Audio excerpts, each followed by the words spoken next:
Have you ever wondered why, even in the most joyful moments, you can still feel a lingering sadness deep inside? What if I told you that the sadness you feel isn't a sign of weakness, but a powerful invitation to awaken to something greater than yourself? Picture this. You're walking through a quiet street in Kyoto, Japan, the cherry blossoms blooming all around you. The air is crisp, and yet, despite the beauty of the world unfolding before your eyes, a deep sense of emptiness grips you. You feel like you've lost something, something that cannot be replaced. The moment is fleeting, but the sadness lingers. You tell yourself that happiness should be just around the corner, but it never quite reaches you. Now imagine if I told you that this sadness is not your enemy, but your teacher. It's a mirror reflecting parts of you that are yearning to be seen. What if the very pain you feel right now could open the door to the most profound peace you've ever known? What if this constant search for happiness was actually keeping you from the one thing that would set you free, inner peace? What if the key to finding peace doesn't lie in escaping the storm, but learning how to sit with it? This is the heart of Buddhist philosophy. It teaches us that sadness, pain, and grief are not to be feared but embraced. We don't have to run from our emotions. We only need to understand them, witness them, and let them guide us to a place of calm and clarity. What if everything you've been taught about happiness was wrong? You see, the Buddha's teachings tell us that peace doesn't come from a perfect life. It comes from how we face life's imperfections. Life is full of storms, but what if you could find an inner stillness that remained unshaken, no matter what life throws at you?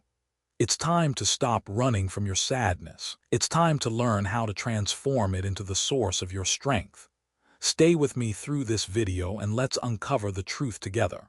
Because the peace you've been searching for, it's already within you, waiting for you to discover it. If you're ready to embark on this journey toward true peace, don't forget to subscribe to our channel, Buddhism in Every Moment, and hit the notification bell. This will support us in bringing you more life-changing insights and videos that will empower you to live with greater wisdom, peace, and clarity. Your presence here means the world to us, and we can't wait to continue this journey with you. Part 1. The Search for Peace: Why We Feel Lost in Sadness. We all search for peace in one form or another, but it's rarely found where we expect. We believe that peace will come to us when the right job is landed, the right relationship is found, or when we are finally in control of every aspect of our lives. The pursuit of external circumstances to create lasting inner peace is a quest as old as humanity itself, yet it's one that leaves us feeling perpetually unfulfilled. At first glance, the world offers plenty of things that seem to promise happiness. We chase after them with enthusiasm, convinced that if we just find the right partner, a better career, or more material success, we will be free of sadness. But as time passes, we come to realize something profound and unsettling. The peace we're looking for keeps slipping through our fingers. External things, people, possessions, achievements can only provide temporary relief, not lasting peace. These distractions might make us feel good for a while, but they cannot touch the deep well of dissatisfaction that often lies beneath the surface of our emotions. The success, the relationship, the material wealth, none of these things can create the kind of peace that endures in the face of life's inevitable struggles. Instead, we end up constantly seeking more, trying to fill an emotional void that no external source can truly satisfy. So, why does peace feel so elusive? At its core, the reason lies in a fundamental misunderstanding of what peace is and where it comes from. True peace, the kind that endures, cannot be found by chasing it outside ourselves. It is not something that can be bought, earned, or acquired through any worldly means. True peace comes from within, an understanding that arises when we stop searching for it in the ever-changing world and start cultivating it in the stillness of our own hearts. This understanding is central to Buddhist philosophy. Buddhism teaches us that peace isn't something that comes from outside, but something we must first find within. It is about shifting the way we view the world and our experiences. instead of relying on external circumstances to shape how we feel. Buddhism urges us to look inward, to discover a source of peace that is always there, untouched by the noise and chaos of life. Sadness as a natural part of life. When we speak of peace, we must also speak of sadness. It is a part of life that many of us seek to avoid or suppress, but it is just as natural as joy, love, or any other emotion. We may try to run from sadness, thinking that it is something wrong or something to fix, but in doing so, we perpetuate our suffering. Sadness is not something that should be feared or avoided. It is simply another visitor in the realm of human experience.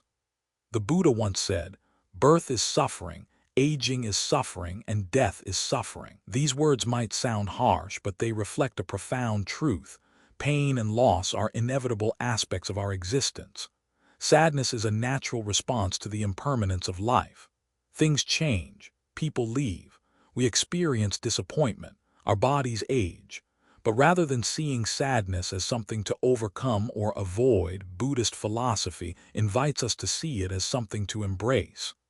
When we allow ourselves to fully experience sadness rather than rejecting it, we begin to open the door to peace. We stop resisting the feelings that naturally arise and instead allow them to flow through us.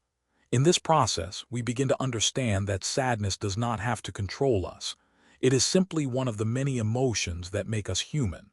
Why does sadness feel endless and isolating? For many of us, sadness can feel endless, like an ocean with no shore. When we are deep in sadness, it can seem as if we are trapped in an emotional storm with no way out. Our minds often tell us that the sadness will last forever, that we are somehow broken or flawed because we are feeling this way. But this belief is a misconception. Just as the waves of the ocean rise and fall, so too does our emotional state. Sadness, like all emotions, is temporary. It does not define who we are, nor does it have the power to control us unless we allow it to. Sadness feels isolating because we often believe we are the only ones who experience it in such a profound way. We assume that everyone else is living a life of peace and happiness, while we are left to struggle alone. But this is the illusion that suffering creates.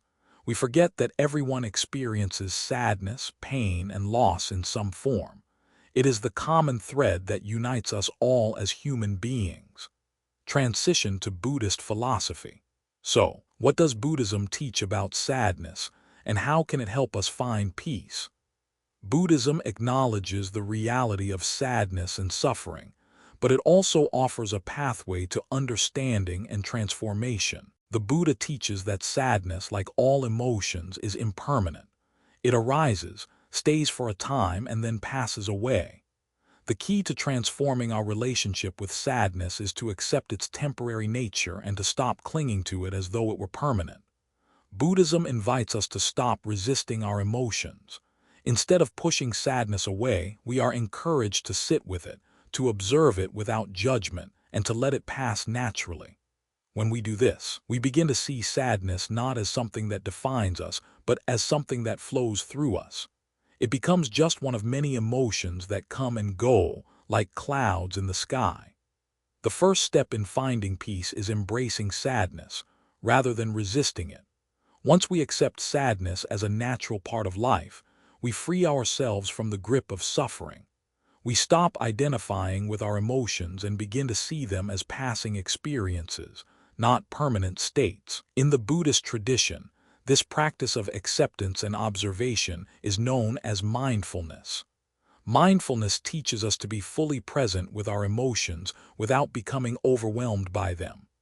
It is through mindfulness that we learn to let sadness pass, not by running from it, but by being fully present with it and allowing it to flow through us. This shift in perspective, understanding that sadness is temporary and not a permanent part of our identity, is the key to finding lasting peace. By embracing sadness rather than fighting it, we open ourselves to the possibility of true inner calm.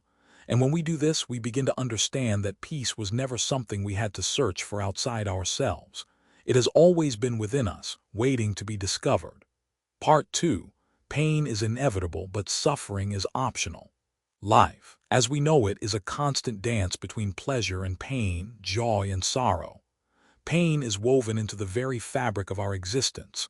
We cannot escape it, no matter how hard we try. Pain is inevitable. It is the shared experience of being human, the loss of a loved one, the sting of disappointment, the ache of unrequited love. Every person at some point faces a painful moment in their lives. It may manifest as a physical injury, the mental burden of failure, or the emotional sorrow of separation. Pain is an undeniable part of the human condition. However, while pain is an unavoidable experience, suffering is not. The difference between pain and suffering lies in how we respond to pain, and this is where Buddhist philosophy offers a transformative insight, explaining the difference between pain and suffering. At first glance, pain and suffering may seem like two sides of the same coin. After all, pain causes suffering, doesn't it? In our everyday experience, this connection is often true. But Buddhism teaches us to see the distinction clearly and profoundly. Pain is a natural, transient occurrence in life, while suffering is the mental and emotional resistance to that pain. Pain arrives without warning, often outside of our control. A breakup, the loss of a job, a family member falling ill. These events are part of life's unpredictable ebb and flow. Pain is a fact. It's an unavoidable consequence of being alive in a world where things are constantly changing. It cannot be avoided. It cannot be ignored. And yet, suffering is different. Suffering happens when we resist the pain, when we attempt to control or hold on to it in ways that prevent us from moving through it. Consider this example. Imagine you have experienced the loss of a close friend. The pain of missing them, of facing life without their presence, is real and undeniable. But the suffering begins when your mind insists on reliving the loss over and over again. Why did this happen to me? Why did they have to leave? Why did I not say the things I needed to say? The thoughts swirl, pulling you back into the past, trapping you in a loop of regret and grief. You resist the fact that they are gone, and in doing so, you cling to your pain. You are no longer simply feeling the loss. You are letting the loss become your identity. This is the essence of suffering. It is the refusal to accept what is, and the constant mental struggle to reshape reality according to our desires. In contrast, accepting pain without resistance allows it to move through us, like a wave crashing on the shore, coming and going, leaving nothing behind but the calm of the present moment. Practical tools for letting go of suffering. Buddhism teaches that the antidote to suffering is non-attachment. Attachment is not just about our relationships with people, objects, or desires. It is also about our attachment to outcomes, to fixed expectations of how life should unfold. When we attach ourselves to particular outcomes, we set ourselves up for suffering because life rarely conforms to our plans. Things change, people change, circumstances shift in ways we cannot predict. Non-attachment does not mean giving up on life, becoming indifferent, or ceasing to care about the things that matter. It means releasing our grip on the outcome. It's about recognizing that we can engage fully with life without needing to control it. When we learn to let go of the need to control, we begin to free ourselves from suffering. One of the most effective tools for letting go of suffering is mindfulness. Mindfulness allows us to observe our pain without becoming identified with it. When a painful thought arises, perhaps the familiar ache of loneliness or grief, we can pause and simply notice it without judgment. Here is the thought of loneliness. Here is the feeling of sadness. Instead of reacting to these feelings, we can allow them to exist without giving them power over us. In this practice, we begin to realize that emotions are not permanent. The pain of loss may feel overwhelming at first, but it is not a permanent state. It will pass, as all emotions do. Through mindfulness, we learn to allow our pain to exist without fighting it, to accept it as part of the human experience rather than a reflection of who we are. By observing our thoughts and feelings without attachment, we stop clinging to them, and in doing so, we allow them to dissipate. Meditation and acceptance. Meditation is another powerful tool for breaking the cycle of suffering. Through the practice of meditation, we create space between ourselves and our pain. We begin to sit with the discomfort, without judgment or resistance, and allow it to be present with us. In this process, we stop running from our emotions, and we begin to notice the space between each thought, between each wave of emotion. It is in this space that true healing occurs. Buddhism teaches that acceptance is a key component of meditation.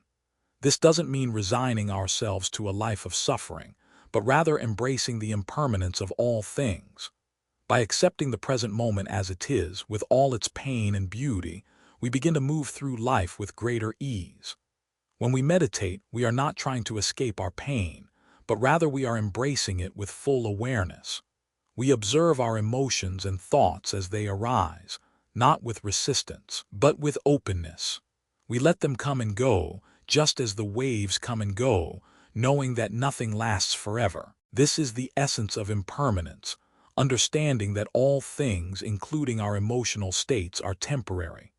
This understanding allows us to live without attachment, without clinging to outcomes, and most importantly, without suffering.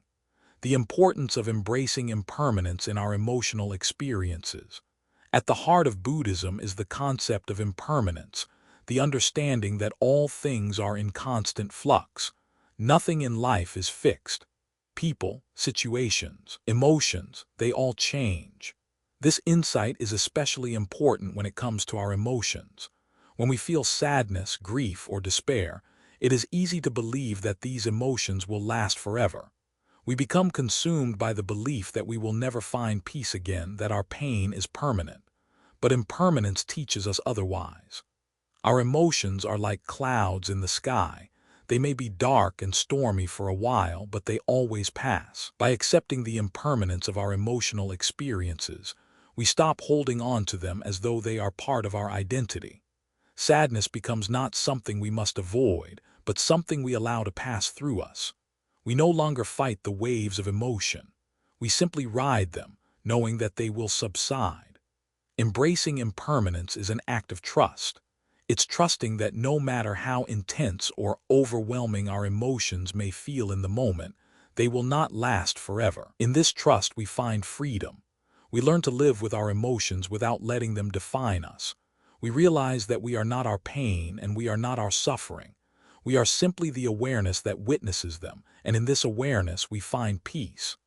Through the teachings of Buddhism, we come to understand that pain is a natural part of life, but suffering is optional. By letting go of attachment, practicing mindfulness, and embracing impermanence, we can free ourselves from the suffering that arises from resisting pain. The key to peace lies in our ability to accept life as it is, to let go of our need to control, and to trust that every emotion, no matter how painful, will eventually pass. Part 3. You are not your thoughts becoming the observer. We all have thoughts. Countless thoughts run through our minds every day like an endless stream, often uninvited, sometimes disturbing. These thoughts shape how we perceive ourselves, others, and the world around us. Yet there is an ancient truth hidden in the heart of Buddhist philosophy that may come as a revelation. You are not your thoughts. Buddhist teaching, the mind and the self. In Buddhism, the mind is seen as a powerful tool, but also a source of suffering when left unchecked. The Buddha taught that our attachment to thoughts creates the illusion of self.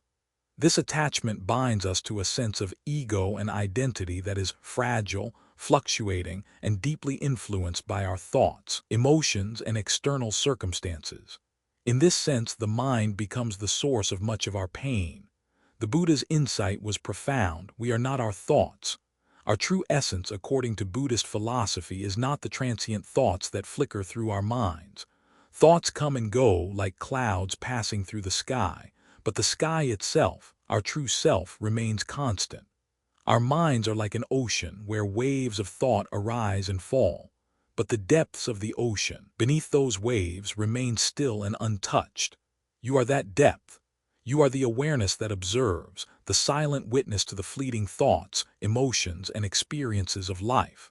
The nature of thoughts and their role in creating emotional turmoil. Thoughts are not inherently bad. They are a natural part of our mind's functioning, a mechanism for interpreting and making sense of the world around us. However, the problem arises when we begin to identify with these thoughts, believing that they define who we are. When we think, "I am sad" or "I am anxious," we are merging our identity with the emotional state we are experiencing. In doing so, we become trapped in a cycle of emotional turmoil. Thoughts often stir up emotions. If we constantly dwell on negative thoughts, we fuel negative emotions. For instance, if you think about a past failure, your mind may replay it repeatedly, increasing feelings of shame, regret, or fear. Similarly, thoughts about a future event may generate anxiety and fear. The more we engage with these thoughts, the stronger the emotions become until we are consumed by them. This is the essence of emotional turmoil, a feedback loop where thoughts feed emotions, and emotions feed more thoughts, spiraling out of control. But what if we stopped identifying with these thoughts? What if we could observe them without becoming them? Buddhism teaches that we are not the thoughts that arise in our minds. We are the awareness that notices those thoughts. By learning to separate ourselves from our thoughts, we can find freedom from the emotional chaos they generate, differentiating between thoughts and true self-awareness. The key to breaking free from this cycle lies in awareness. True self-awareness in Buddhism is the recognition that we are not the contents of our mind, but the awareness behind the mind. The thoughts that arise in our heads are like passing cars on a busy street. We can observe them without stepping into them, without letting them drive us. The moment we stop identifying with our thoughts, we create space between ourselves and our emotional responses. In this space, we discover something profound, our true nature. Our true nature is not defined by the fleeting thoughts that arise in our minds. Instead, it is the stillness, the clarity, the peace that exists when we are able to detach from the storm of mental chatter. We are the awareness that watches, the quiet observer behind the noise. To differentiate between thoughts and true self-awareness, we must learn to witness our thoughts without attachment. This requires mindfulness, a practice central to Buddhist teachings. The power of mindfulness. Mindfulness is the practice of being fully present in the moment, observing our thoughts, emotions, and experiences without judgment. It is not about silencing the mind or controlling our thoughts, but rather about noticing them. By practicing mindfulness, we begin to step back and observe our thoughts from a place of detachment. We learn to watch the mind but not identify with it. When we practice mindfulness, we no longer react automatically to our thoughts. Instead of getting lost in a thought, we become aware of it as it arises. We notice it, label it, e.g., "Here is a thought about the past," and let it pass by. This simple act of observation creates a distance between us and the thought. It is as if we step into the role of the observer, watching the movie of our own mind unfold, without being swept away by the plot. Mindfulness has a profound effect on our emotional state. By observing our thoughts without judgment, we can stop them from taking over. Instead of being carried away by them, we can simply acknowledge them and let them pass, just as clouds move across the sky.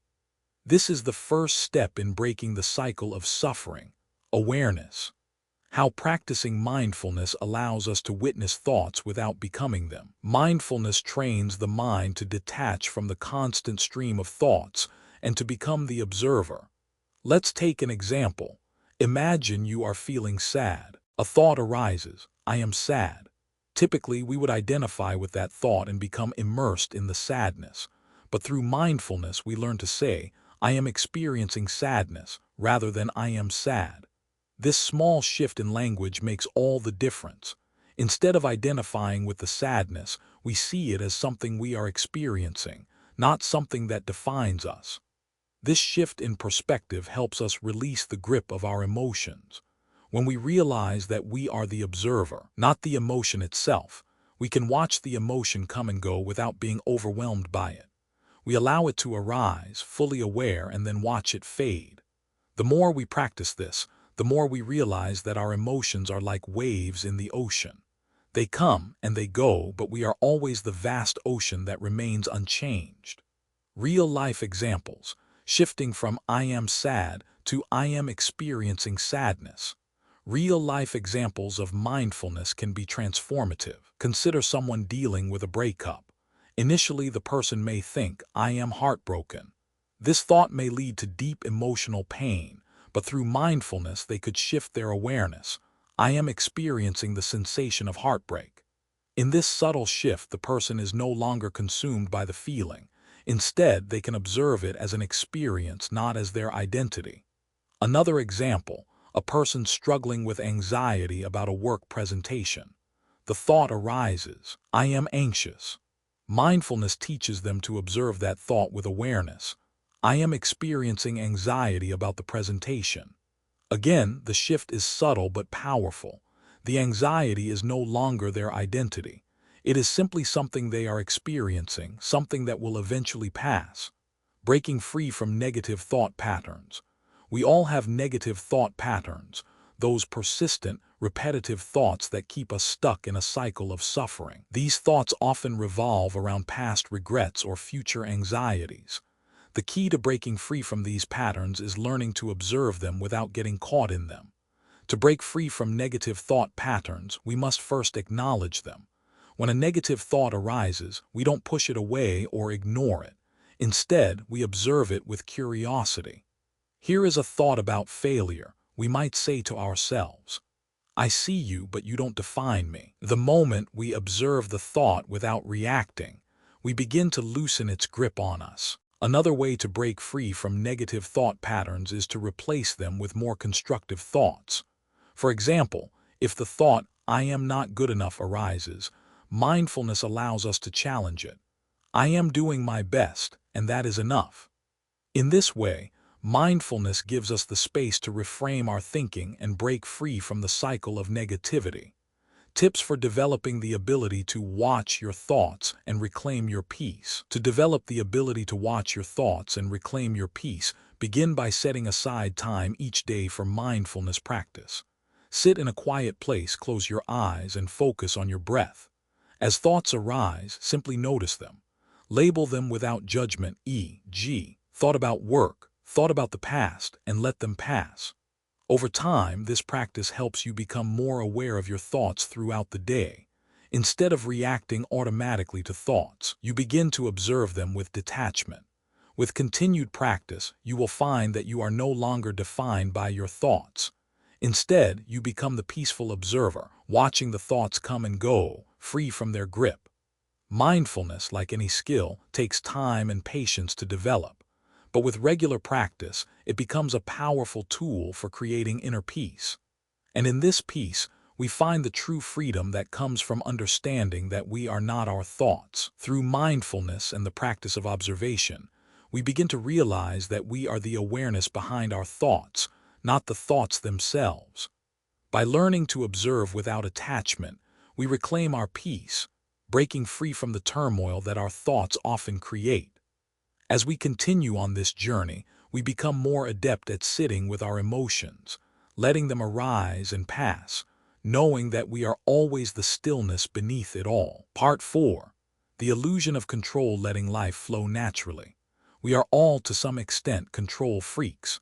In one form or another, we all desire to steer the course of our lives, to shape our reality, and to ensure that things go as planned. We try to control our work, our relationships, our health, and even our emotions. It's natural to want to feel secure, to believe that we can predict what comes next.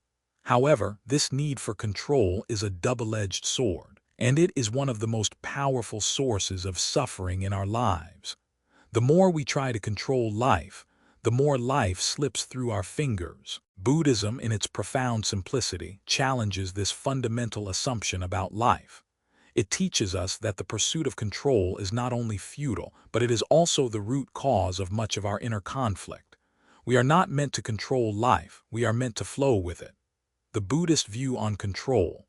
The Buddha's teachings emphasize the impermanence of all things. Nothing in this world remains the same. People change, circumstances evolve, and life itself is in constant flux. This truth runs counter to our desire for stability, predictability, and control. Our minds are conditioned to want to hold on to things, to make them predictable, safe, and comfortable. But Buddhism reveals a paradox. The more we try to hold on to life, the more we suffer. This paradox lies at the heart of Buddhist wisdom. When we try to control the uncontrollable, when we try to shape the world according to our desires, we find ourselves trapped in a never-ending cycle of frustration. We can't control everything, and trying to do so only leads to suffering. Buddhism teaches that attachment to control creates a sense of resistance to life as it is. Instead of flowing with the natural rhythms of life, we fight against them, trying to shape them into something more comfortable, more predictable. This resistance is what causes the suffering. The Buddha taught that true peace comes not from trying to control life, but from letting go of the need to control it. When we release our attachment to control, we open ourselves up to the flow of life, and in this flow we find peace. How attachment to control causes inner conflict and suffering. When we are deeply attached to control, we experience constant inner conflict. There is a tension between what we want and what actually is. We become fixated on outcomes, convinced that we can't be happy until a specific thing happens or a specific situation is realized. We set expectations, and when life doesn't conform to these expectations, we become upset, anxious, and frustrated. Take, for example, the desire for career success. We often define our happiness by achieving certain goals, such as landing a specific job or reaching a certain position. We think that once we attain these external markers of success, we will feel fulfilled and at peace. But what happens when we don't achieve those goals? Or when we do achieve them and realize that the happiness we imagined is fleeting? This is where suffering begins. We attach our happiness to specific outcomes, and when those outcomes are not realized or are shorter-lived than we expected, we feel empty and dissatisfied. Similarly, in relationships, we often try to control how others behave. We want our partners, friends, or family members to act in certain ways because we believe it will bring us happiness or fulfillment. But the reality is that we cannot control others. This desire to control others often leads to disappointment, resentment, and frustration because we are not accepting them as they are, but instead, we are trying to mold them into a version of reality that suits our desires. When we try to control life and others, we are constantly battling against the present moment. This battle creates inner conflict because we are resisting what is happening now, wanting it to be different than it is. We cannot experience true peace while we are fighting against life. The paradox of letting go, embracing the flow of life without fear. Buddhism presents us with a paradox. True freedom and peace come from letting go, not holding on. The more we try to control, the more we become enslaved to the outcome. The more we resist life, the more it eludes us. But when we let go of the need to control, we find ourselves able to embrace life as it is, in all of its unpredictability and imperfection. Letting go doesn't mean being passive or giving up. It means trusting in the natural flow of life, even when it's uncertain, even when it's uncomfortable. It's a radical act of faith in the process of life. Letting go means surrendering to the present moment, trusting that whatever happens is part of our path, even if we don't fully understand it at the time. When we stop trying to control the world around us, we free ourselves from the constant pressure to make things happen. Instead of forcing life into a mold, we allow it to unfold naturally. This is where true peace resides, in the acceptance of the flow of life as it comes. Learning to let go of the need to control. Learning to let go of the need for control is not something that happens overnight. It requires patience, self-awareness, and a willingness to trust life's unfolding. It begins with recognizing our attachment to control in the first place and understanding how it affects our inner peace. The next step is to gradually release this attachment by practicing mindfulness and acceptance. One powerful way to begin letting go is by focusing on the things we can control, our reactions. We cannot always control what happens in life, but we can control how we respond. By learning to respond with acceptance and flexibility, rather than resistance and rigidity, we allow life to flow more smoothly. Trusting life's rhythms means learning to live with uncertainty. Uncertainty is not something to fear, but something to embrace. Life is full of surprises, and these surprises can bring joy, growth, and transformation. Instead of fearing the unknown, we learn to see it as an opportunity to expand and evolve. Practical strategies for letting go of control include daily practices of mindfulness, where we observe our thoughts and feelings without judgment or the need to change them. We can also practice breathing exercises that help us relax and release the tension that comes from the need to control. As we cultivate these practices, we learn to let go little by little, trusting that life will unfold as it is meant to, trusting life's natural rhythms and allowing uncertainty. In nature, there is a rhythm to everything. The seasons change, the tides rise and fall, the sun sets and rises again. Life itself moves in cycles, sometimes calm, sometimes turbulent. When we trust life's rhythms, we stop struggling against them. Instead of trying to control the direction of the river, we learn to float with its current. In this surrender, we find peace. Letting go of control also means embracing uncertainty. The future is always unknown, and trying to predict or manipulate it only creates anxiety. Rather than worrying about what might happen, we learn to be present in the now, trusting that everything will unfold as it should. We begin to realize that uncertainty is not a threat. It is a natural part of life's flow, and it is in this uncertainty that we discover the beauty of spontaneity and the freedom of acceptance, releasing expectations and embracing change. One of the most powerful ways our attachment to control manifests is through our expectations. We expect things to go a certain way, to meet our desires and plans. When life fails to meet these expectations, we feel frustrated, disappointed, and sad. But what if we released these expectations? What if we allowed life to surprise us, rather than demanding that it fit a specific mold? Letting go of expectations means opening ourselves to the possibility that life may unfold in ways we never imagined, and that these unexpected turns may bring us greater happiness, growth, and fulfillment than we ever thought possible. Attachment to outcomes creates frustration because we cannot always predict or control what happens. When we let go of the need to control the outcome, we free ourselves from the disappointment that comes when things don't go according to plan. We learn to embrace change as an inevitable and beautiful part of life, not something to resist or fight against. By letting go of expectations and embracing life's natural flow, we open ourselves up to a deeper sense of peace. We stop fighting the current and start moving with it, trusting that wherever it takes us will be exactly where we need to be. Part 5. Embracing impermanence, the key to understanding sadness. In the unfolding journey of life, there is one universal truth that remains unchanging. Everything changes.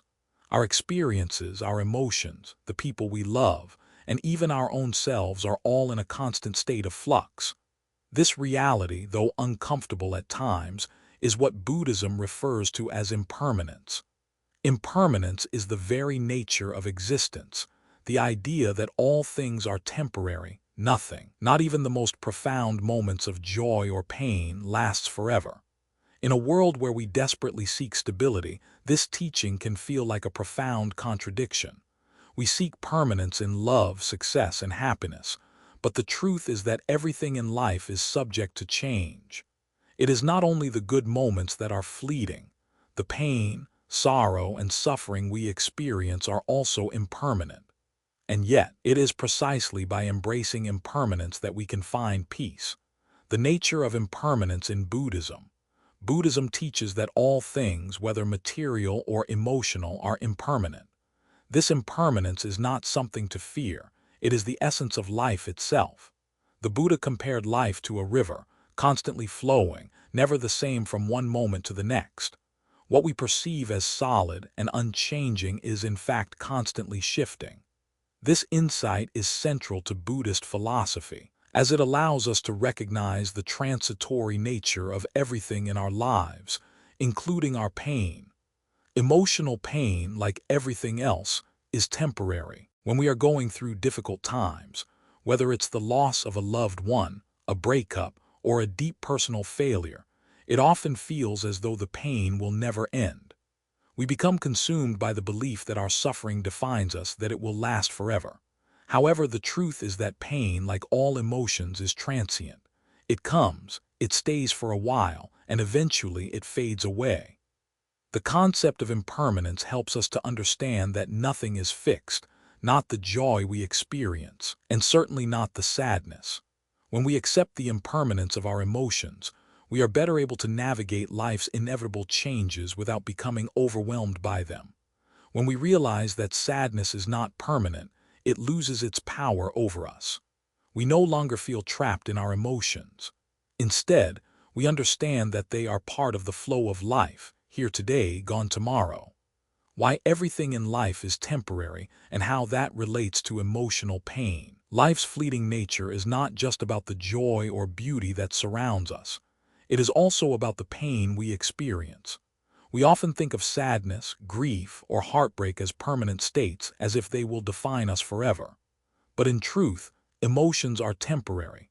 They arise in response to specific situations and gradually dissipate as time passes. Sadness, like happiness, is not a constant.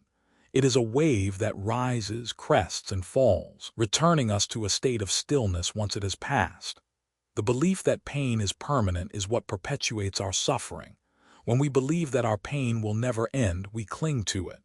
We resist it, trying to make it go away faster or deny its existence. But resistance only strengthens the emotion. When we accept that pain, like everything else, is impermanent, we stop resisting it. We allow it to be a temporary guest in our lives, knowing that it will eventually leave. This understanding shifts our relationship with sadness. Instead of fearing it, we begin to welcome it as a natural part of the human experience. We understand that, just as joy is temporary, so too is sadness. In accepting the impermanence of our emotions, we find peace. We no longer feel as if we are doomed to suffer forever. We recognize that everything, our pain, our joy, our life itself, is in constant motion, transcending attachment through acceptance of change. One of the most challenging aspects of life is our attachment to things staying the same. We grow attached to people, to situations, and to outcomes. We want our happiness to last, our relationships to remain constant, and our success to be enduring. But attachment is the root cause of suffering. When we become attached to an outcome, we are setting ourselves up for disappointment because life is always changing. The more we hold on, the more we suffer. In Buddhism, the path to peace begins with letting go of attachment. We must learn to accept that change is inevitable. When we cling to things, we resist life's natural rhythms, which causes inner turmoil. But when we let go and embrace change, we free ourselves from the struggle. We learn to flow with life rather than against it. This is where acceptance comes in. Acceptance is not resignation. It is the act of acknowledging life as it is, with all its uncertainty and impermanence. When we accept that things will change, we stop fighting against life's flow. Instead of clinging to what we want, we learn to embrace what is. We let go of the need to control and surrender to life's natural course. Real-life applications of the impermanence principle.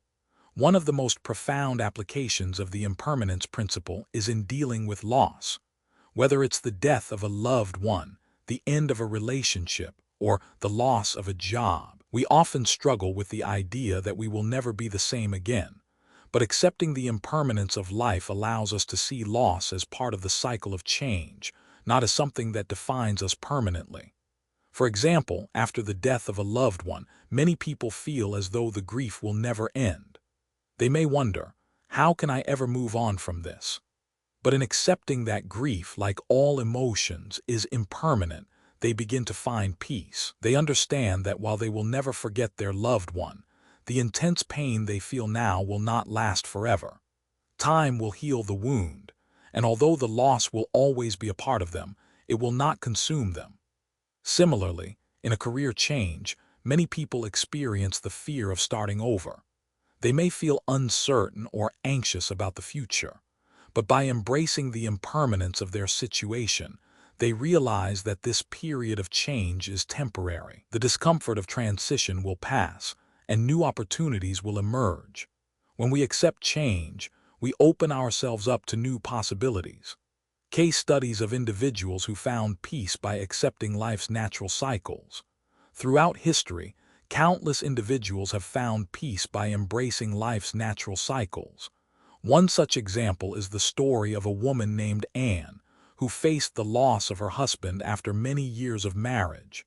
At first, she felt overwhelmed by grief, unable to imagine life without him. But over time, Anne embraced the impermanence of her pain, understanding that it was part of the natural process of life.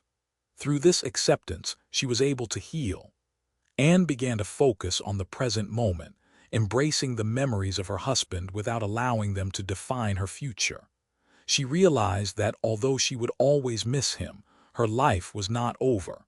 In embracing impermanence, she was able to move forward and find new joy in life. Another example is that of David, who faced a career setback after years of hard work.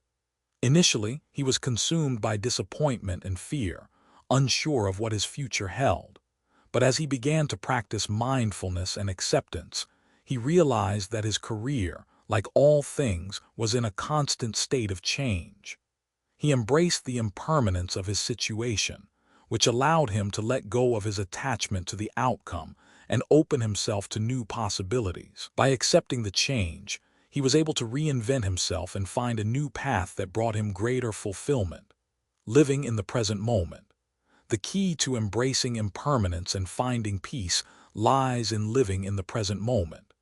When we focus on the present, we are not caught up in regret about the past or anxiety about the future. We are free to experience life as it is, without the burden of attachment. Buddhism teaches that the present moment is the only moment that truly exists. The past is gone and the future has not yet arrived. The only thing we can control is how we live in the present.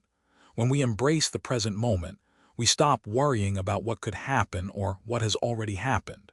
We experience life fully, without the weight of expectations or regrets.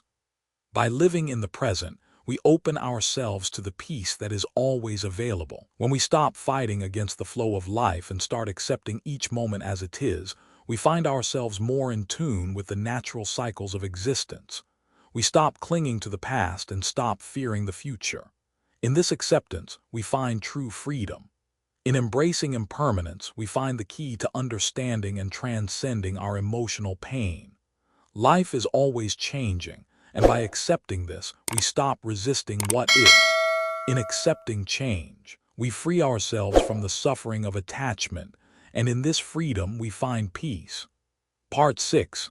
Stillness, the medicine for a restless heart. In a world that is constantly moving, where distractions are endless and the pace of life never slows down, it can feel impossible to find true peace. Our minds, like the world around us, are often caught in a whirlwind of thoughts, worries, and anxieties. We chase after one thing after another, believing that the next goal, the next achievement, or the next relationship will finally bring us the inner peace we long for. But in all this movement, we forget one simple truth: peace is found in stillness. In Buddhist philosophy, stillness is not just the absence of noise or movement. It is a profound state of being, an internal quiet that allows us to reconnect with ourselves on a deeper level. Stillness is the medicine for a restless heart. It is the key to breaking free from the cycle of stress, anxiety, and emotional turmoil.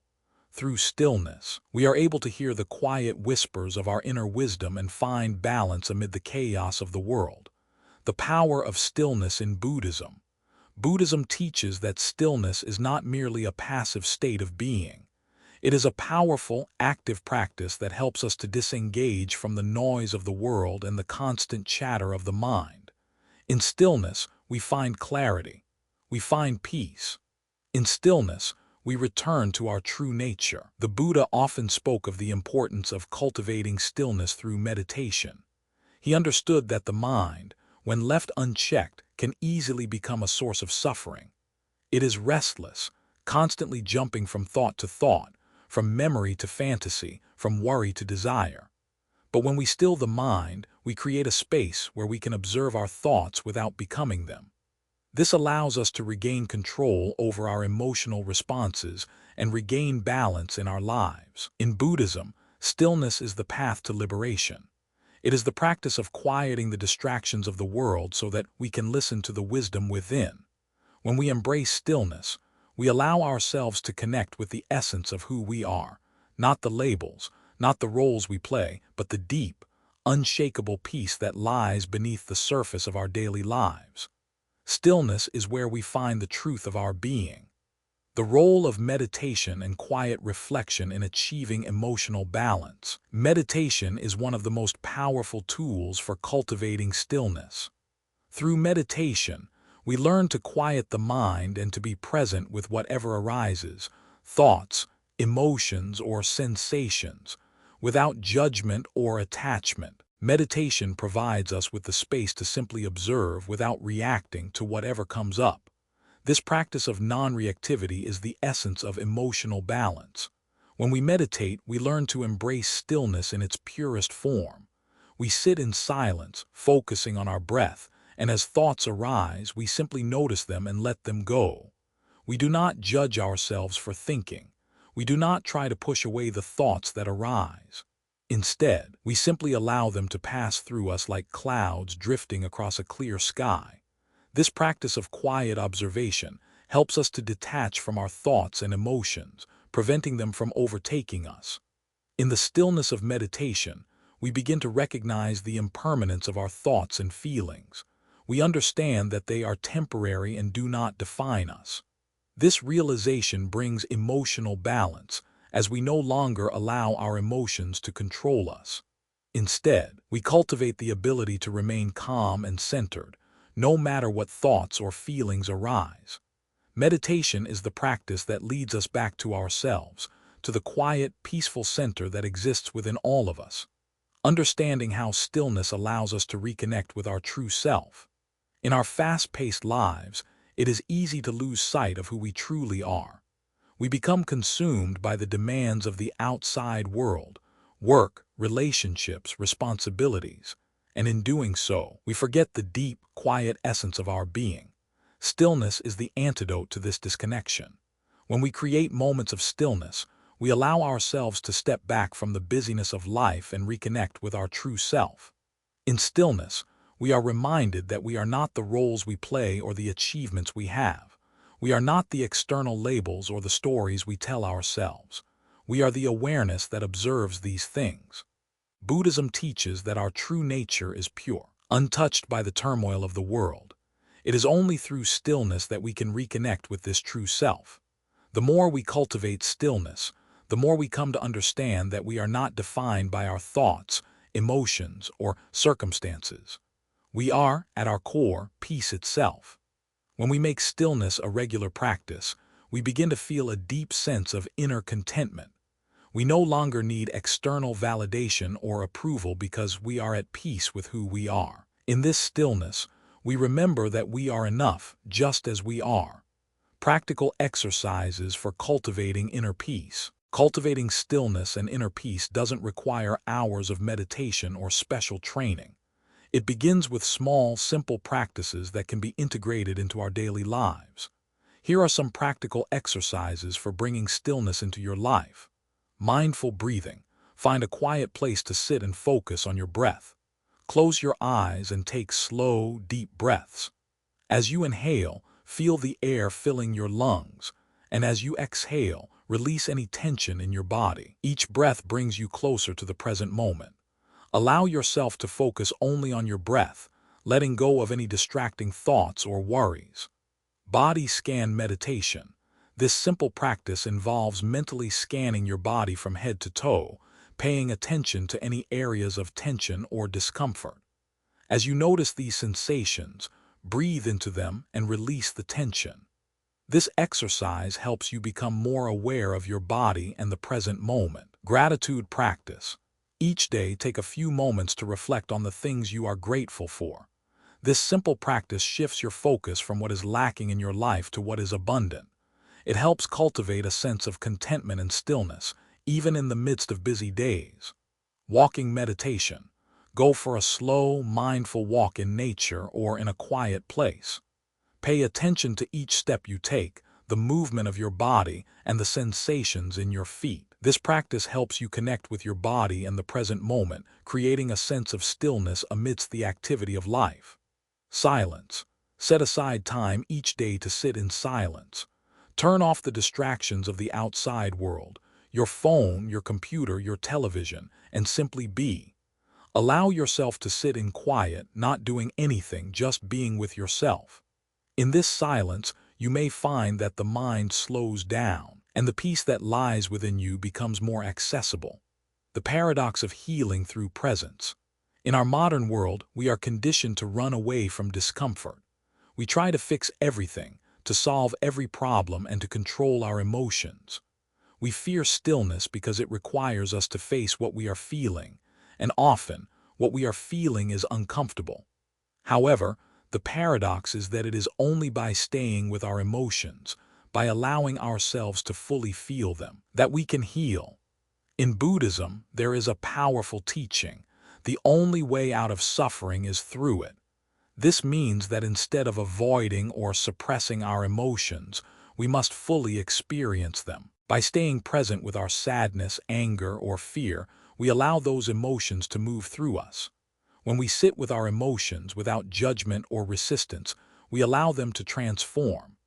This is where the healing power of stillness lies. Stillness doesn't mean running from our emotions, but sitting with them, observing them, and allowing them to pass naturally. In this stillness, we find the space to release the grip of our emotions and let them go. By embracing the present moment, by staying with our emotions rather than running from them, we create the conditions for profound healing. The paradox is that it is only through presence, through truly experiencing our emotions, that we find freedom from them. In this presence, we heal. Stillness is not a luxury. It is a necessity for emotional well-being. By cultivating stillness in our lives, we reconnect with our true self, find peace amid the chaos, and heal the restlessness that so often drives us. Through practices like mindfulness and meditation, we can create moments of stillness that allow us to fully experience life's flow and embrace the healing power of the present moment. In stillness, we discover the freedom to be just as we are. Part 7. Compassion, the root of true healing. In our search for peace and emotional balance, we often overlook one of the most powerful and transformative forces within us: compassion. Compassion is more than just a feeling of sympathy or pity for others. It is a deep, heartfelt connection that allows us to see beyond ourselves and into the shared humanity of all beings. In Buddhism, compassion is not just an ideal. It is the very foundation of healing, both for ourselves and for others. Compassion is the root of true healing, the essential ingredient in transforming emotional pain into peace and understanding. The role of compassion in Buddhism. Buddhism teaches us that compassion is not a passive act, but a dynamic force that arises from understanding the suffering of others and ourselves. The Buddha, upon awakening, felt an overwhelming desire to alleviate the suffering he saw around him. He didn't simply recognize the pain of others. He actively sought to relieve it, offering a path to liberation through the Four Noble Truths and the Eightfold Path. At its core, compassion in Buddhism is a recognition of shared suffering and a commitment to alleviating that suffering. Compassion allows us to step outside of our narrow perceptions of self and see the interconnectedness of all life. When we understand that all beings, just like us, experience pain, fear, and longing, we develop a deep sense of empathy. This empathy, when fully realized, leads to compassionate action, a desire to help others find peace, much like we long for ourselves. The Buddha's teachings encourage us to cultivate compassion not only for others, but also for ourselves. Self-compassion is not a luxury. It is a necessity for true healing and emotional growth.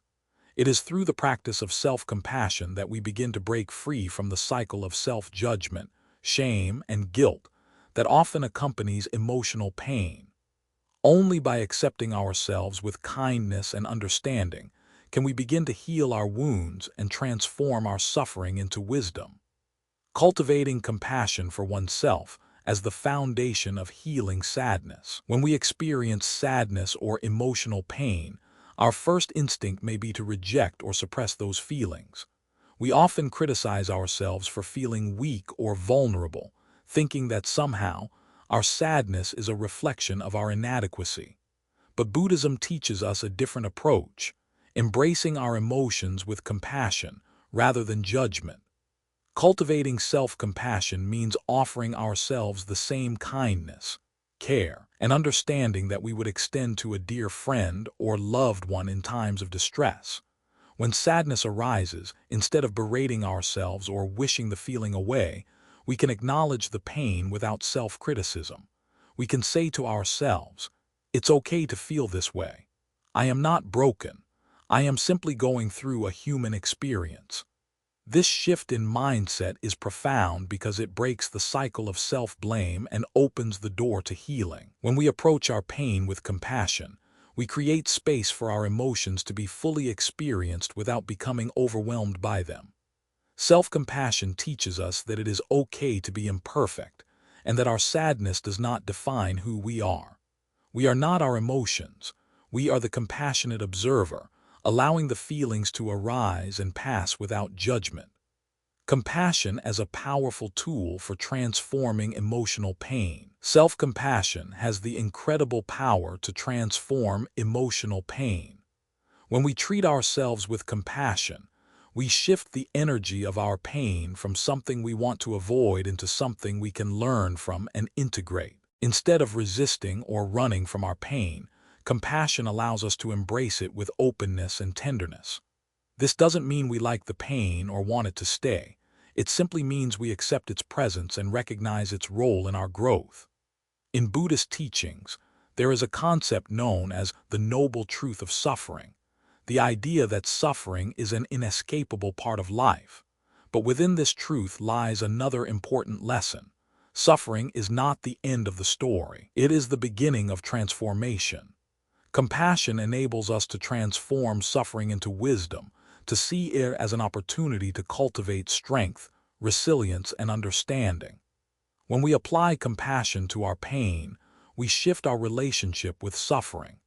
Instead of seeing it as something that weakens us, we begin to see it as something that can deepen our empathy, our wisdom, and our connection to others. Compassion allows us to use pain as a catalyst for growth rather than as a barrier to happiness. The healing power of self-compassion. The healing power of self-compassion cannot be overstated. When we are in the midst of emotional turmoil, the last thing we often feel is kindness toward ourselves. We may feel ashamed of our sadness or disappointed in ourselves for not getting over it quickly. But self-compassion provides us with the emotional balm we need to heal. Self-compassion is not about indulging ourselves or wallowing in our pain. Rather, it is about acknowledging our pain with kindness and allowing ourselves to heal at our own pace. It is about recognizing that, just as we would offer a kind word to a friend in need, we can offer the same care to ourselves. This gentle, loving approach creates the emotional space for healing to take place. In Buddhism, mindful self-compassion is a practice. It involves taking moments throughout the day to check in with ourselves and offer words of kindness and comfort. It's as simple as saying, "I am doing the best I can right now. This moment of pain does not define me. I am worthy of love, especially when I am hurting." This small shift in self-talk can be revolutionary, allowing us to move from self-criticism to self-kindness, from self-rejection to self-acceptance. Practical advice for practicing self-compassion during difficult times. During difficult times, practicing self-compassion can be as simple as pausing to take a deep breath and offering yourself words of comfort. One of the first steps in this practice is recognizing when you are being hard on yourself. When you notice that self-judgment or criticism is creeping in, take a moment to pause. Breathe deeply and remind yourself that it is okay to feel what you are feeling. A powerful self-compassion practice involves touching the heart. Place your hand over your heart and silently say to yourself, "I am here for you. I am with you through this pain. You are not alone." This simple gesture, paired with gentle words, can evoke a deep sense of care and comfort that is healing in itself. Another practice is to write a letter to yourself from the perspective of a compassionate friend. Imagine you are writing to someone you deeply love and care about. What would you say to them during this difficult time? What words of encouragement would you offer? Now, write those same words to yourself. This practice can be deeply transformative, helping us to see ourselves through the lens of compassion rather than judgment. Real-life examples of how compassionate self-talk leads to emotional resilience. Consider the story of Emily, a woman who struggled with anxiety for years. She often told herself, "I can't handle this. I'm weak." But when she started practicing self-compassion, she shifted her internal dialogue. Instead of criticizing herself for feeling anxious, she began to say, "It's okay to feel anxious. It's a normal part of my experience.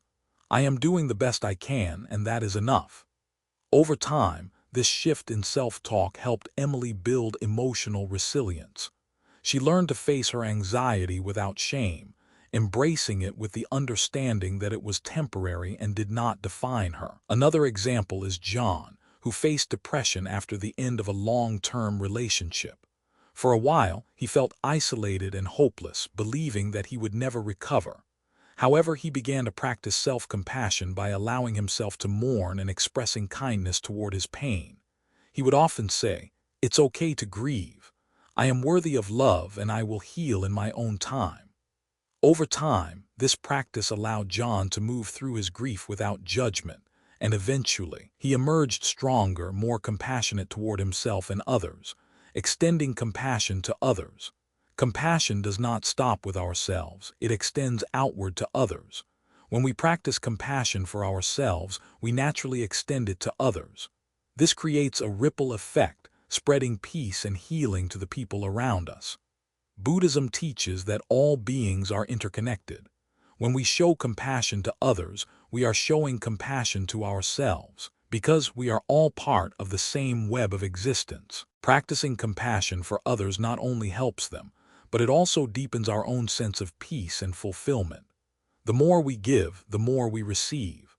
When we extend compassion to others, we open our hearts.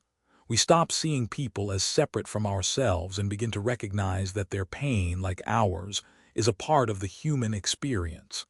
This recognition fosters empathy, which is the foundation of all compassionate action. Whether it's a simple act of kindness, a listening ear, or a gesture of support, extending compassion to others creates a world of healing, both for them and for us. Compassion is the key to true healing. It transforms emotional pain, helps us navigate the ups and downs of life, and fosters resilience. Through self-compassion, we learn to heal our wounds with kindness and understanding, and through compassion for others, we create a world of peace and connection. Compassion is not just the path to healing, it is the path to liberation, the freedom to love, to accept, and to live fully in the present moment. Part 8. You are already whole, embracing your true nature. In the journey of life, we often find ourselves in the midst of emotional breakdowns, feeling disconnected, lost, or broken. During these moments of despair, it is all too easy to believe that we are fundamentally flawed, that we are incomplete, or that our pain defines us. We may feel as though our wounds are insurmountable, that they are a permanent part of who we are. Yet, in the heart of Buddhist philosophy lies a profound truth. You are already whole, and your inherent nature is one of completeness, even in the most challenging times. Buddhism teaches us that wholeness is not something we need to attain or achieve. It is not dependent on our circumstances, our success, or our emotional state. Wholeness is already present within us, and it is only through the lens of illusion, through our attachment to pain and suffering, that we feel incomplete. The core of who we are is already whole, pure, and unbroken. Buddhist view on wholeness. In Buddhism, the concept of wholeness is deeply rooted in the understanding of our true nature, often referred to as Buddha nature. Buddha nature is the inherent potential for enlightenment that exists in every living being. It is the fundamental truth of our being, untainted by our ego, our thoughts, or our emotional turmoil. At our core, we are not separate or broken, but intrinsically connected to the whole of existence. This wholeness is not something that needs to be fixed or found. It is already there, just waiting to be recognized. The key to accessing this wholeness lies in shedding the layers of attachment, judgment, and fear that cloud our true nature. We are all already whole, just as a lotus flower is already whole beneath the mud, waiting to bloom. In the moments when we feel lost or fragmented, it is crucial to remember that our emotions, no matter how intense, do not define us. Our pain is temporary and it does not diminish our inherent wholeness. We are not broken, we are in the process of unfolding. How we are all inherently whole, even during periods of emotional breakdown. Even in our darkest hours, when emotional pain seems overwhelming, the belief in our inherent wholeness remains true. Emotional breakdowns do not strip us of our completeness. Rather, they are part of the human experience, temporary states that arise and pass, like clouds in the sky. When we experience emotional pain, such as grief, anxiety, or sadness, we often feel as if we have lost something important or that we have been shattered beyond repair. But Buddhism teaches us that these feelings of brokenness are illusory. Just as a wave may crash against the shore only to dissolve back into the ocean, our emotions, however intense, are temporary and do not change the deep, unbroken nature of who we are. Understanding this truth allows us to meet emotional breakdowns with acceptance and compassion, rather than with resistance or fear. Instead of seeing ourselves as broken, we can begin to see our emotional experiences as opportunities for growth. Even in the midst of pain, we are still whole, like a tree that remains rooted in the soil, even as its branches bend in the wind. Understanding the concept of Buddha nature and its implications for personal healing. At the heart of Buddhist teachings is the idea of Buddha nature, the inherent potential for wisdom, compassion, and enlightenment that exists in every person. Buddha nature is not something we need to cultivate or acquire. It is already within us, waiting to be recognized and realized. It is the part of us that is connected to all beings, to all of life, and to the universe itself. The implication of recognizing our Buddha nature is profound. When we understand that we already possess the qualities necessary for healing and transformation, we no longer feel the need to search for wholeness outside of ourselves. We can look within, knowing that we have the inner resources to heal, to grow, and to overcome any obstacle. During times of emotional pain or hardship, it is easy to feel as though we are disconnected from our true selves. But by remembering our Buddha nature, we reconnect with the deep well of peace, wisdom, and love that resides within us. The awareness of our inherent wholeness becomes the foundation for healing, moving beyond the illusion of brokenness. The illusion of brokenness is one of the most powerful forces that keep us trapped in emotional suffering. When we experience pain, we often attach an identity to it. We say to ourselves, "I am broken, I am not enough, I am unworthy of love and happiness." But these beliefs are not the truth. They are the illusion that arises from our attachment to suffering. Buddhism teaches that the mind is like a mirror. It reflects whatever we place before it. If we place the belief in brokenness in front of our mind, that is what we will see. But when we shift our perception, when we recognize the illusion of brokenness and see ourselves as whole, we begin to see the reflection of our true nature. The key to overcoming emotional pain is to let go of the belief in brokenness and embrace the reality of wholeness. Moving beyond this illusion requires self-awareness and mindfulness. When we become aware of the thoughts and beliefs that reinforce our sense of brokenness, we can begin to release them. We can replace them with the understanding that our true nature is whole and unchanging, even when our emotional experiences fluctuate. Practical ways to reconnect with your true self during emotional pain. Reconnecting with our true self during emotional pain requires us to cultivate mindfulness and presence. The more we practice being present with our emotions, without judgment or resistance, the more we can access the deep peace and wholeness that is always within us. Mindful breathing. When emotions arise, take a moment to pause and focus on your breath. Inhale deeply and exhale slowly. With each breath, you reconnect with your true nature, a calm, centered self that is not defined by the emotional turmoil you are experiencing. Allow the breath to anchor you in the present moment, reminding you that this pain is temporary and that you are whole. Self-inquiry. Ask yourself, who am I beneath these thoughts and feelings? In moments of emotional pain, our minds often create stories about who we are, based on the suffering we feel. By turning inward and questioning the validity of these stories, we can begin to peel away the layers of illusion and rediscover our true self, which is not defined by pain or limitation. Self-compassion. Treat yourself with kindness during emotional pain. Instead of criticizing yourself for feeling hurt, offer yourself the same compassion that you would offer a loved one. Remind yourself that you are human, you are worthy of love, and your feelings are valid.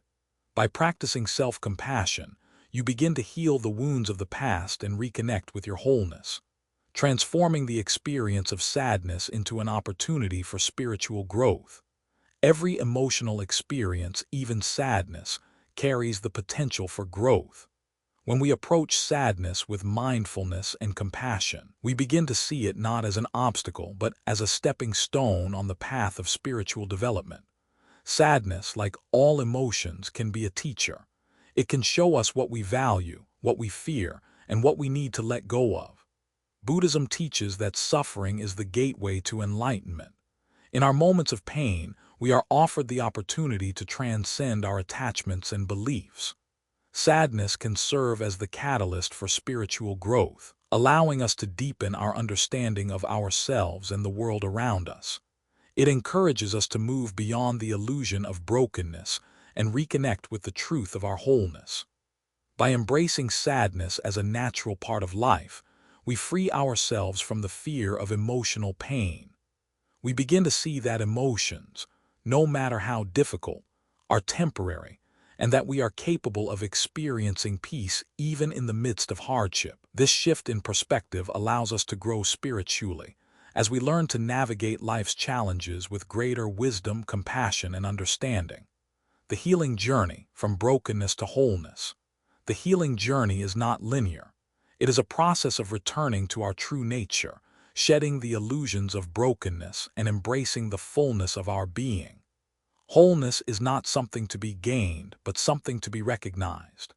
As we heal, we realize that we have always been whole, and that our pain is not a reflection of our inadequacy, but an invitation to reconnect with the deepest parts of ourselves. Mindfulness, compassion, and self-awareness are the tools that allow us to return to our true self. By practicing these, we can navigate emotional pain without losing sight of the wholeness that resides within us. We are not broken, we are simply in the process of rediscovering our completeness. How to use mindfulness to embrace every part of yourself, even your wounds. Mindfulness offers a powerful way to embrace every part of ourselves, even our wounds. When we practice mindfulness, we are not trying to escape our pain or deny our flaws. Instead, we are learning to sit with them, to observe them without judgment, and to see them as part of our human experience. By embracing our wounds with mindfulness, we integrate them into our understanding of wholeness. Every part of us, the joy, the pain, the light, and the darkness, belongs. Through mindfulness, we come to understand that our wounds are not what make us broken. They are part of the journey to wholeness. Each step, each experience, each emotion brings us closer to understanding our true nature. Part 9. The power of the present moment, finding peace here and now. In the fast-paced, ever-changing world we live in, the present moment often feels like an elusive treasure. Our minds are constantly pulled between the weight of the past and the anxiety of the future, leaving us with little room to simply be in the here and now. We carry with us the emotional scars of past experiences and the burdens of future expectations, both of which cloud our ability to experience peace in the present. Yet, the only moment that truly exists is this one, the one we are living right now. Buddhism teaches us that peace is not something to be found in some distant future or to be recovered from some distant past. Peace is always available, here and now, in the present moment. This is the truth at the heart of Buddhist mindfulness. To live fully in the moment, free from attachment to past regrets or future fears, is the path to peace. It is in the present moment that we are free from the shackles of suffering, where the power of true healing exists. Living in the now, the Buddhist perspective. Buddhism invites us to embrace the present moment as the only reality that matters. The Buddha himself emphasized the importance of mindfulness, or sati, which is the practice of being fully aware and present in every moment of life. In the Buddhist view, life is constantly unfolding, and our habitual tendency is to miss it by clinging to the past or obsessing over the future. This is the root of suffering because we are never fully here now with what is. When we cling to the past, we live in the shadows of what has already occurred. We relive old wounds, replay old mistakes, and imagine different outcomes. The past becomes a chain that binds us, preventing us from stepping fully into the present. We are trapped in the stories we tell ourselves about what has happened, but these stories are just illusions. They are memories that are no longer relevant to the moment we are living. By holding on to them, we deny ourselves the peace and freedom that the present moment can offer. Similarly, when we fixate on the future, we become preoccupied with what is to come. We worry about things that have not yet happened, projecting our anxieties onto a future that is completely unknown. The future is a realm of uncertainty and fear, and yet we allow ourselves to be consumed by it. We imagine worst-case scenarios and let these imagined fears dictate our emotions and actions. But the future, too, is a fleeting illusion. It is not here yet, and when it arrives, it will be the present moment. The Buddhist path teaches that we must let go of both the past and the future in order to experience the fullness of the present moment. Only when we release these attachments can we truly find peace. This peace is not something to be sought in some future event or achievement, but something that can be found right now, in this breath, this moment. How clinging to the past or future keeps us from experiencing peace in the present. Our minds have a natural tendency to drift toward the past and future. We find comfort in nostalgia, or we use worry as a way to prepare for what's to come. But in both cases, we are missing the point of life. We are not fully living when we are caught in the pull of what was or what might be. This constant mental movement away from the present creates an inner turbulence that keeps us from experiencing peace. When we cling to the past, we cannot truly live in the present. For example, when we carry unresolved guilt, shame, or regret from previous actions, we are not free. These emotions cloud our perception of the present and distort our relationships with ourselves and others. We are constantly looking back, trying to make sense of things that cannot be undone.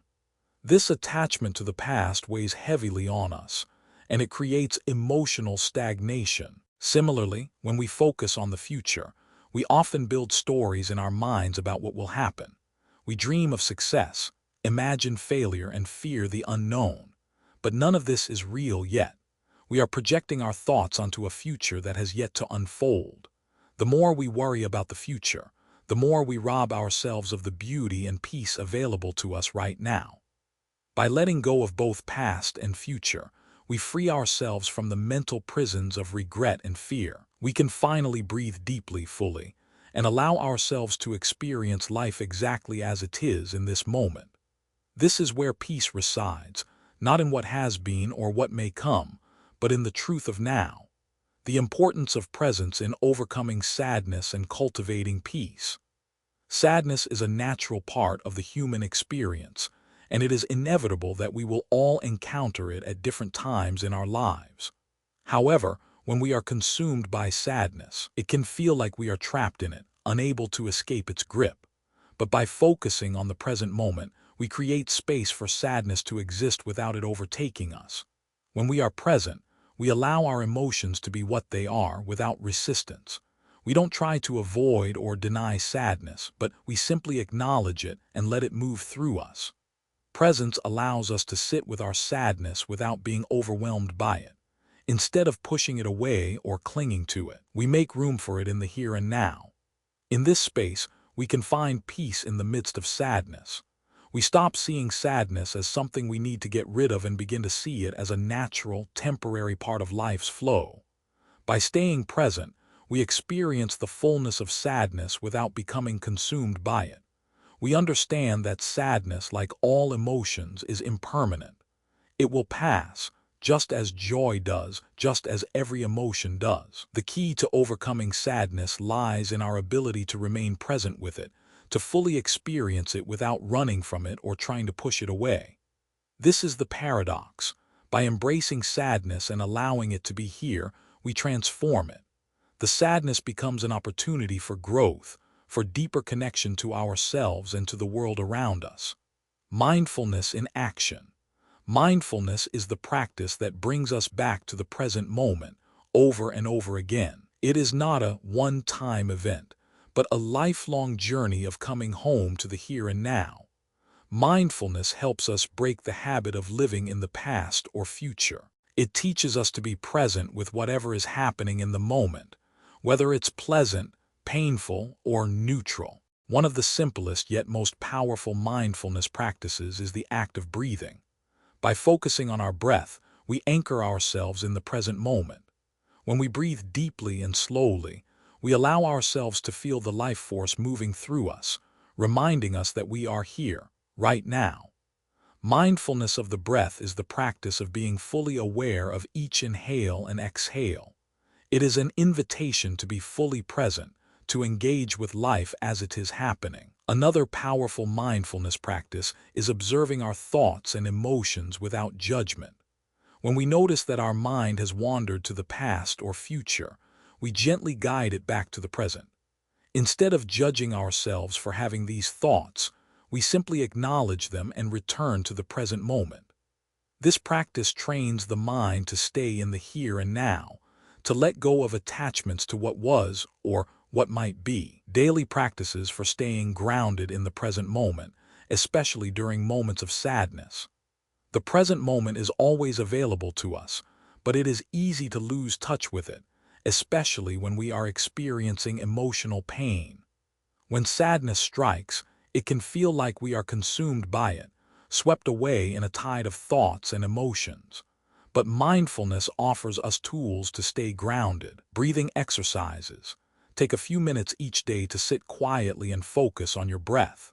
Breathe deeply and slowly, bringing your attention to the sensation of the air entering and leaving your body. Allow yourself to settle into the rhythm of the breath, bringing your mind back to the present moment whenever it wanders. Body scan meditation. This simple practice involves mentally scanning your body from head to toe, noticing any areas of tension or discomfort. By paying attention to your body, you anchor yourself in the present moment and become more aware of your physical and emotional state. This practice can help you reconnect with the present and reduce emotional overwhelm. Mindful walking. Take a walk in nature or in a quiet space. As you walk, pay attention to each step you take. Feel the ground beneath your feet, notice the movement of your body, and engage with your surroundings. Walking mindfully helps you stay grounded in the present moment, especially during times of sadness. How to cultivate joy in the now. Joy is not something that happens only when everything is going perfectly. It is something we can cultivate in the present moment, no matter what our circumstances are. Small acts of mindfulness can bring joy and reduce emotional pain. Joy is not something external. It arises from within when we open ourselves to the beauty of the moment. When we are mindful, we notice the small joys around us, the warmth of the sun on our skin, the sound of birds singing, the taste of a delicious meal. These moments of joy, though fleeting, are always available to us if we choose to see them. For example, when we feel sadness, we can pause and notice something beautiful in our environment. Perhaps it's the color of the sky, the smile of a stranger, or the feel of a soft breeze on our face. These moments of connection to the present help lift us from the grip of sadness and remind us of the goodness that exists in the world, even in the midst of pain. The power of the present moment is the key to finding peace, even in times of sadness. When we fully embrace the now, we let go of the past and the future, and in doing so, we free ourselves from the anxiety and pain that come with attachment. Through mindfulness and presence, we can transform our experience of sadness, not by avoiding it, but by living fully in the moment. The peace we seek is already here within us in this breath, in this moment. Part 10. Letting go the path to true freedom. In a world that constantly demands more of us, that tells us to strive, to accumulate, to achieve, and to control, the art of letting go seems almost paradoxical. We are taught to hold on to our possessions, our goals, our relationships, and even our identities. But Buddhism offers us a radically different path. It teaches us that true freedom comes not from clinging, but from letting go. The practice of release, letting go of attachments, expectations, and control, is not only a way to find peace, but it is the key to transforming our lives and stepping into a deeper sense of liberation. Letting go is not about apathy or detachment from life. It is about surrendering the need to control the uncontrollable, releasing the grip of attachment, and accepting life as it is, in all of its complexity and impermanence. It is about finding freedom in uncertainty, trusting in the unfolding of our journey, and embracing the flow of life rather than resisting it. The art of letting go in Buddhist philosophy. Buddhism teaches that attachment is the root cause of suffering. It is our attachment to things, people, outcomes, and even ideas that binds us to the cycle of desire, disappointment, and emotional turmoil. We form attachments because we seek security, stability, and control. But the more we hold on, the more we create tension and resistance within ourselves. The Buddha identified attachment as one of the main causes of human suffering. We attach to things and outcomes, believing that they will bring us lasting happiness. But we forget that everything is impermanent. Relationships change, possessions decay, and even our own bodies age. When we attach ourselves too strongly to these temporary things, we create a sense of insecurity and anxiety as we fear losing them or failing to attain them. Letting go, therefore, is not about renouncing life or withdrawing from the world. It is about releasing the need for control, accepting that life is unpredictable and that we cannot control everything. Letting go is the practice of non-attachment, where we allow things to come and go without clinging to them, trusting that whatever is meant to be will be. It is the art of living with openness, without the burden of expectation, and without the fear of loss. How letting go of attachments, expectations, and control frees us from suffering. At the heart of letting go is the understanding that attachment to outcomes is what causes our suffering. We set expectations for how we want things to unfold in our lives, and when they don't meet those expectations, we feel disappointed, frustrated, or defeated. Similarly, our attachment to people or things creates a sense of dependence, where we believe our happiness is reliant on them. When they change or disappear, we are left feeling empty and lost. Letting go means releasing the grip of expectations. It means allowing life to unfold without trying to impose our will on it. For example, when we release the need for a specific outcome in a relationship, we stop measuring its worth based on whether it meets our desires. Instead, we embrace the relationship for what it is, accepting both the good and the challenging aspects of it. The same is true with our goals. When we become attached to the idea that a specific career path or achievement is the only way to be happy, we limit ourselves. Letting go of attachment to the outcome allows us to move freely, to explore new opportunities, and to find joy in the journey itself, not just in the destination. By letting go of attachment, we begin to experience a deep sense of freedom. We are no longer slaves to our desires and expectations. We are free to live in the moment, to accept what comes our way without judgment, and to find peace regardless of the circumstances. The practice of release. Letting go is a practice, a continuous act of release that requires mindfulness and self-awareness. It is not a one-time event but a lifelong journey of surrender. The practice of release involves becoming aware of our attachments and actively choosing to let go of them. One of the most effective ways to begin this practice is through mindfulness meditation. In meditation, we learn to observe our thoughts and feelings without attachment. Instead of identifying with them, we simply acknowledge their presence and let them pass. This is a powerful tool for releasing emotional baggage and finding peace through detachment. Here are some specific steps for practicing release. Identify your attachments. The first step in letting go is to identify what you are attached to. This could be a person, a situation, a specific outcome, or even a belief about yourself. Ask yourself, what do I feel strongly about and why? What am I afraid of losing? Examine your attachments. Once you identify your attachments, take time to reflect on how they impact your life. How do these attachments contribute to your suffering? What happens when they are threatened or lost? This reflection helps you understand the hold that these attachments have on you. Practice non-attachment. The next step is to consciously practice letting go. Instead of clinging to the desired outcome, allow things to unfold naturally. For example, if you are attached to a particular goal, practice releasing your attachment to the outcome. Focus instead on the process and the present moment. Cultivate trust. Trust that life is unfolding exactly as it needs to. Let go of the need for certainty and embrace the unknown. Trust that everything is happening for a reason, even if you don't understand it in the moment. This trust allows you to live with peace, knowing that you are not in control, but you are in the flow of life. Release control. Release the need to control the actions of others or the events around you. Let go of the idea that you can force things to happen. Allow people to be who they are, and allow life to unfold without interference. Trust that you are always being guided, even when it doesn't feel like it.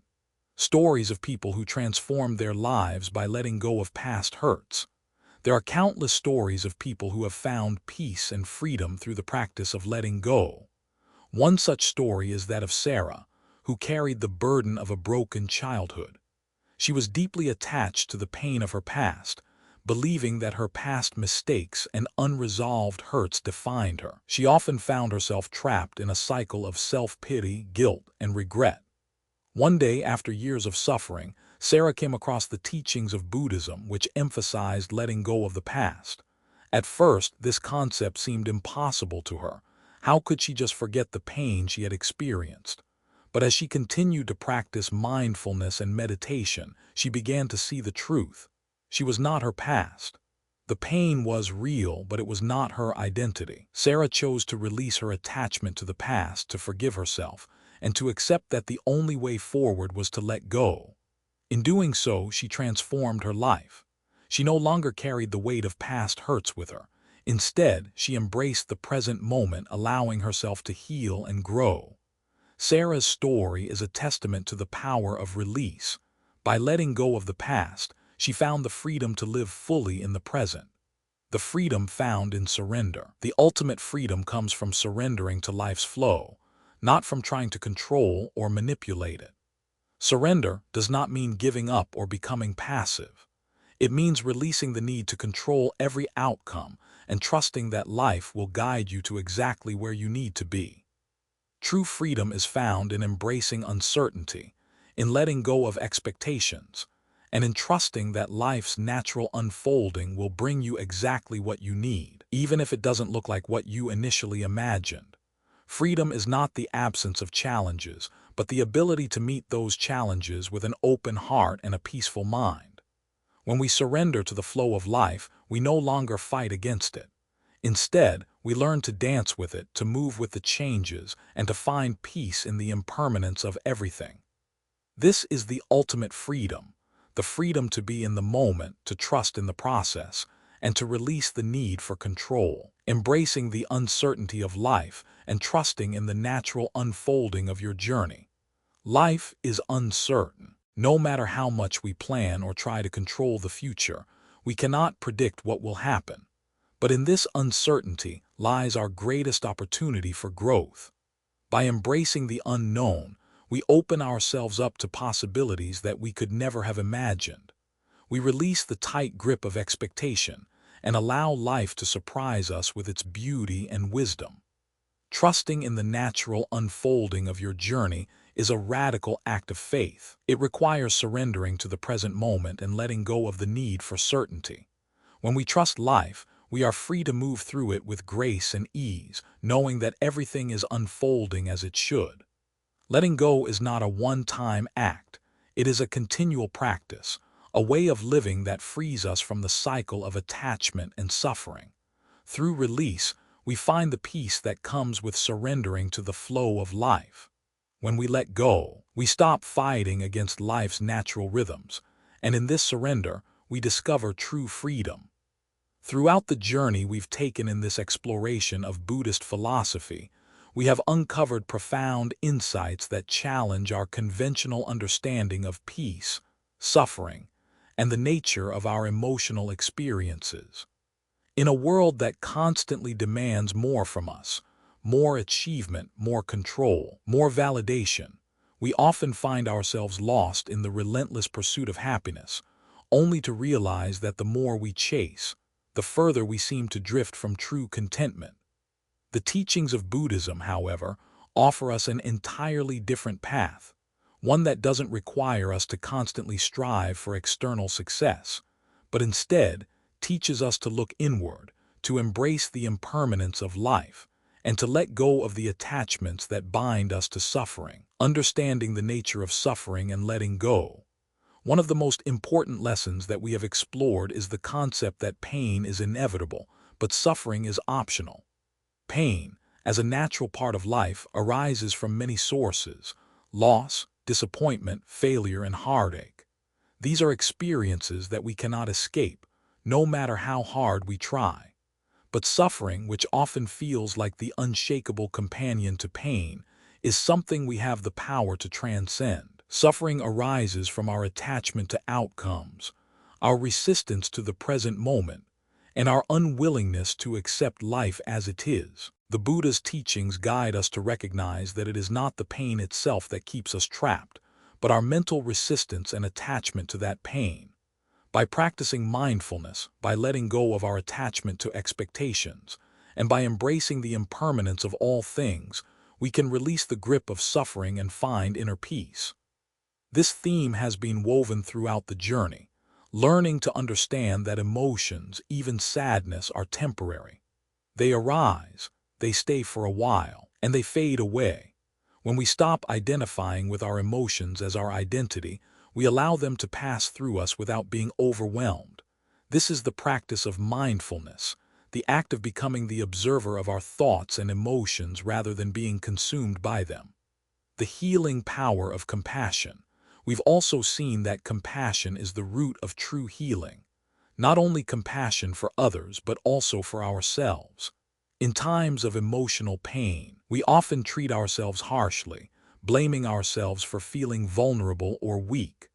But the practice of self-compassion allows us to approach our suffering with kindness, understanding, and patience. Self-compassion is the balm that soothes our wounds, the gentle force that helps us heal and transform our pain into wisdom. By treating ourselves with the same care that we would offer to a loved one, we begin to free ourselves from the burden of judgment and shame that so often accompanies sadness. When we embrace our pain with compassion, we not only heal ourselves, but we also develop the capacity to extend that compassion to others. The path to healing is not about escaping from our emotions or pretending they do not exist. It is about embracing our emotions, understanding them, and then allowing them to move through us. Through the practice of compassion, we break the cycle of suffering and learn to live more fully in each moment. We begin to realize that every emotion, whether it's joy, sadness, anger, or fear, is a part of the human experience, and in accepting them all, we reclaim our peace, reconnecting with our true nature. As we move deeper into the teachings of Buddhism, we begin to uncover a profound truth. We are already whole. So often, we believe that we are broken or incomplete, that our pain defines us. But Buddhism teaches that our true nature is whole, unbroken, and complete. We do not need to search for wholeness outside of ourselves. It is already within us, lying dormant beneath the layers of emotional baggage and attachments. This realization is transformative.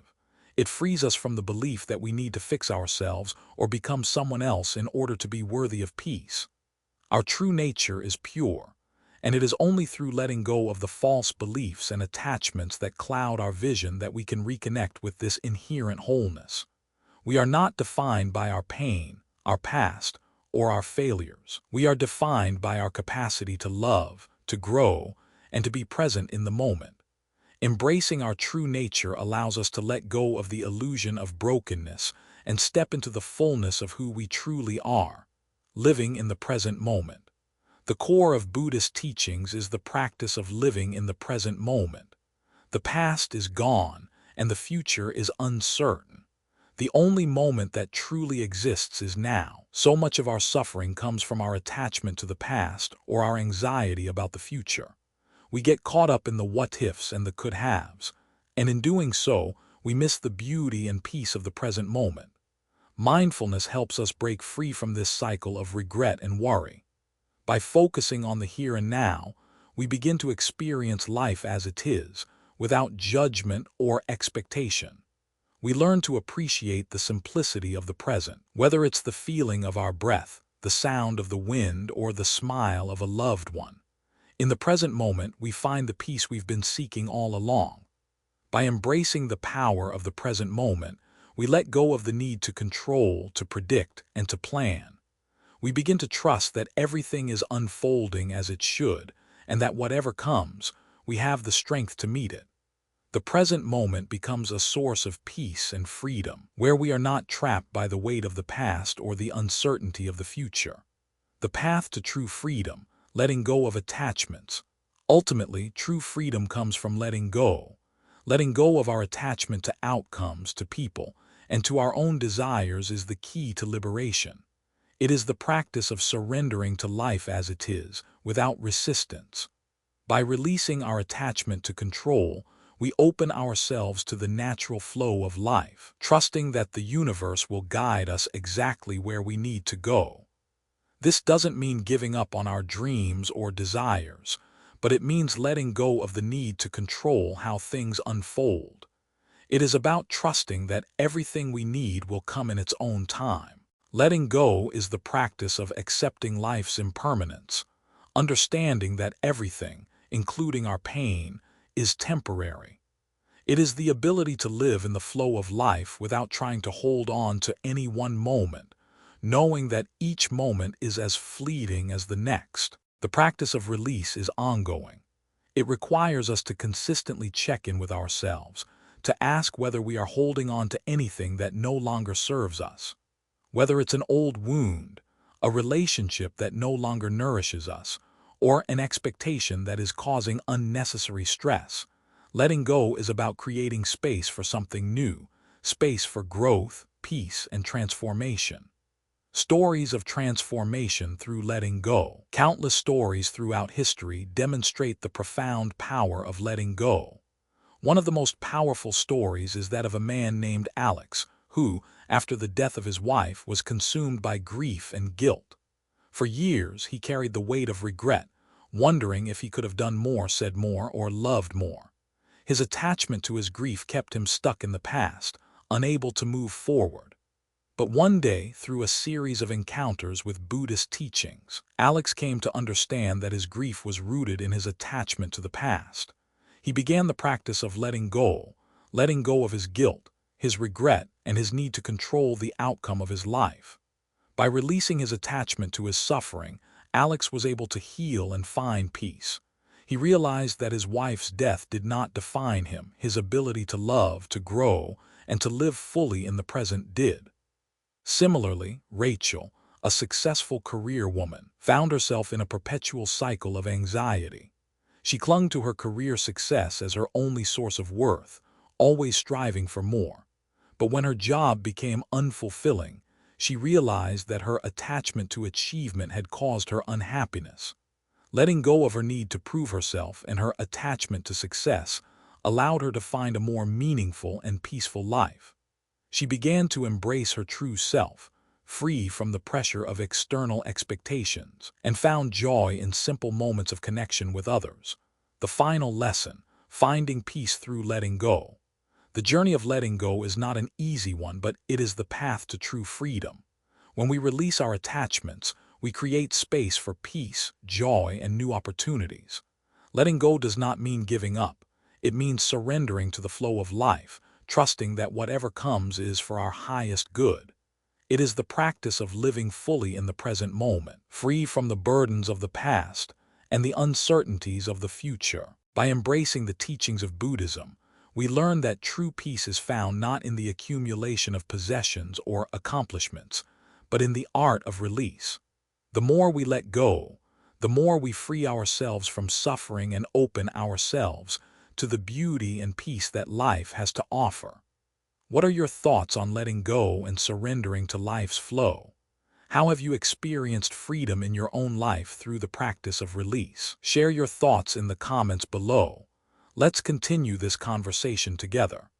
And if you found these insights helpful and transformative, please subscribe to our channel, Buddhism in Every Moment. Your support means the world to us and motivates us to continue bringing you valuable content that helps guide you on your own journey of peace and liberation.